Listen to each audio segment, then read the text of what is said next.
Thank God for him. We love him so much and we appreciate him. My wife. It started as a regular Sunday morning service, one filled with worship, excitement, and the familiar sound of Pastor Charles Jenkins' voice echoing through the sanctuary. No one in that packed church could have imagined how drastically things would change within minutes. What began as a message of hope quickly turned into a scene of chaos, fear, and disbelief. Pastor Jenkins, known across the nation for his powerful sermons and gospel music, suddenly collapsed in front of hundreds of shocked worshipers.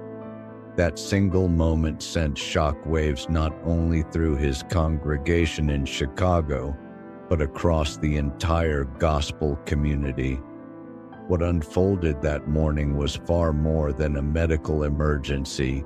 It became a moment that exposed the hidden weight of leadership, the fragility of human strength, and the unbreakable bond of faith in times of crisis.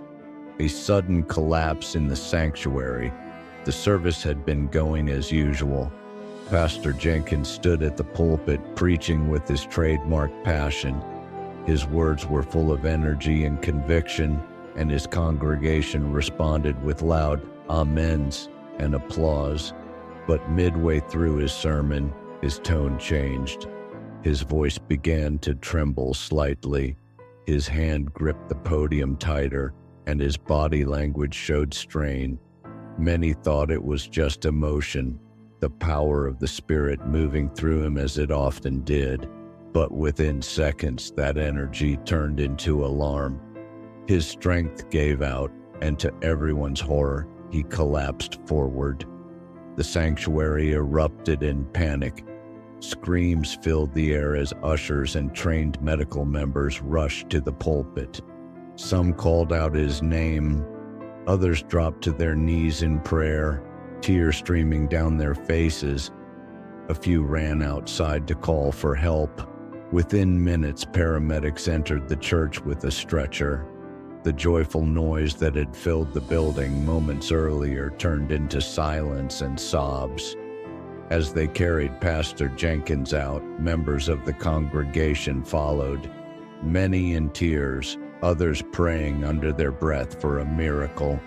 The aftermath and race against time. Outside the church, flashing ambulance lights lit up the Chicago morning. People gathered in clusters, some praying, others frozen in disbelief. The same man who had preached strength and faith week after week was now being rushed to the hospital in critical condition. Church members hugged one another, trying to stay calm. Within the hour, confirmation came that Pastor Jenkins was alive but in serious condition. He had been placed in the ICU as doctors worked to stabilize him. Inside the hospital, the atmosphere was tense but hopeful. Family members and close church leaders gathered quietly, praying as they waited for updates. His wife was described as calm but heartbroken, asking for privacy while thanking everyone for their prayers. The medical team released only minimal information. He was in critical but stable condition. That brief statement was enough to ease some fears, but too little to stop the flood of speculation that was already spreading. The internet erupts. Within minutes of the incident, videos from inside the church started circulating online. Clips showing the moment of his collapse spread across social media platforms, gathering millions of views. Hashtags like #PrayForJenkins began trending as messages poured in from fans, pastors, and gospel artists nationwide. The outpouring of love was overwhelming, but so was the wave of questions. Rumors began to swirl. Some suggested exhaustion. Others speculated about underlying health issues or stress from his growing ministry commitments. The lack of detailed information from the hospital only fueled curiosity.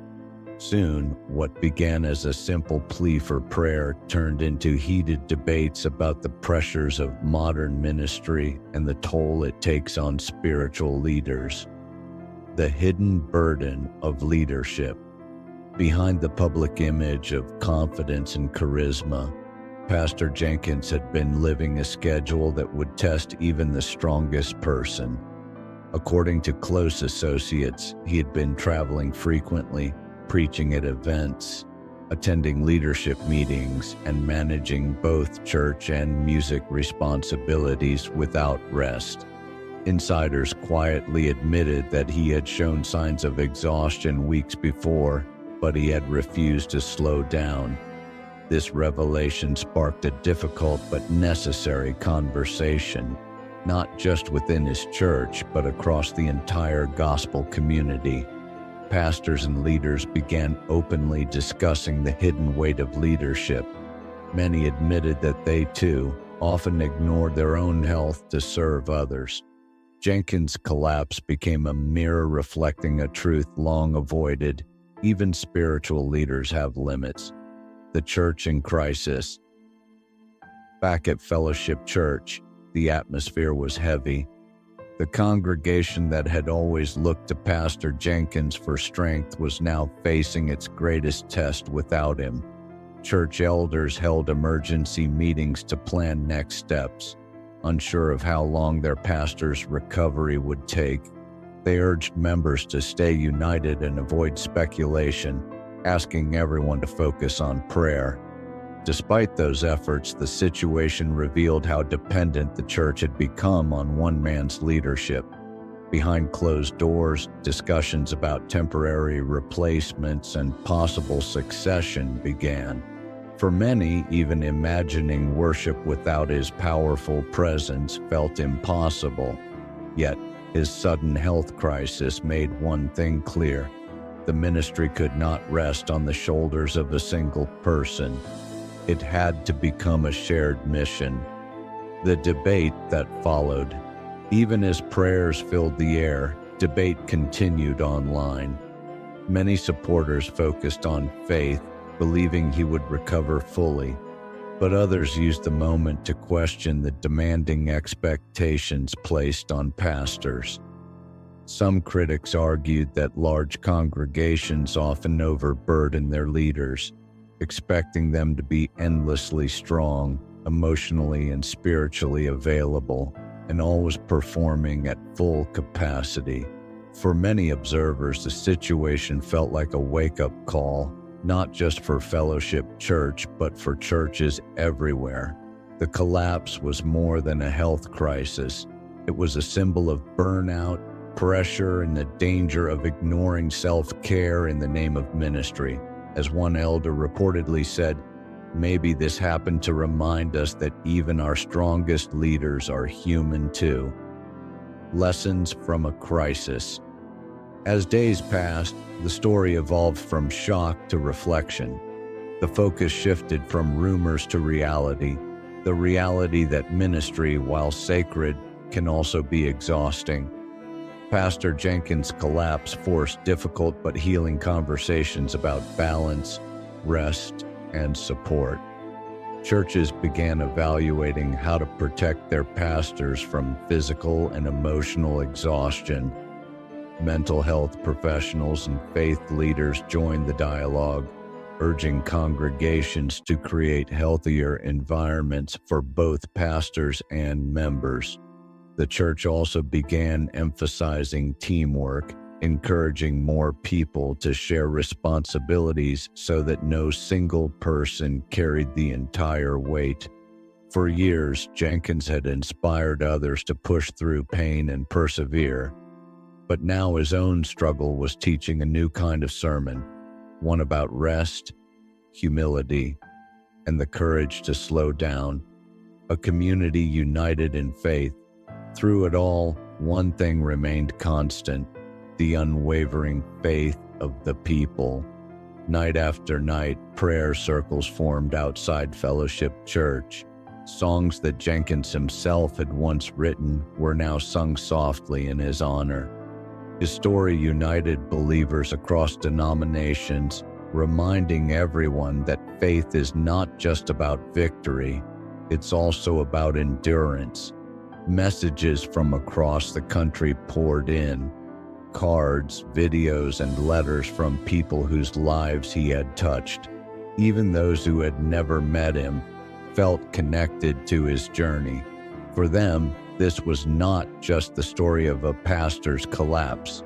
It was the story of a community learning to stand together in prayer and compassion, moving forward with hope. Doctors eventually shared that while Jenkins' condition remained serious, his body was responding. Recovery would take time and rest, possibly months. For a man used to constant activity, that meant a complete change of pace. The church prepared to support him in every way possible, emotionally, spiritually, and financially. As the leadership team reorganized, members began to understand that their pastor's health was not just his responsibility, it was theirs too. The congregation learned that love for a leader means allowing them to heal, rest, and be human. The same man who had carried them through their darkest seasons was now being carried by their prayers.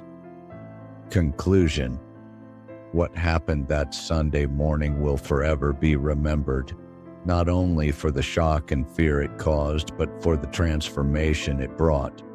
Pastor Charles Jenkins' collapse was not just a tragedy, it was a revelation. It reminded everyone that faith leaders, no matter how strong or gifted, are still human beings with physical limits and emotional needs. From chaos came reflection, from panic came unity, and from weakness came strength. The moment destiny took an unexpected turn, the church learned one of its greatest lessons: no one stands alone. Whether Pastor Jenkins returns to the pulpit or continues to recover quietly, his story has already left a powerful legacy, a message of humility, rest, and the enduring strength of faith when a community comes together in love. In the end, what began as a day of worship became a day of awakening, an unforgettable reminder that the heart of the church is not only in its sermons but in its compassion for the people who lead them.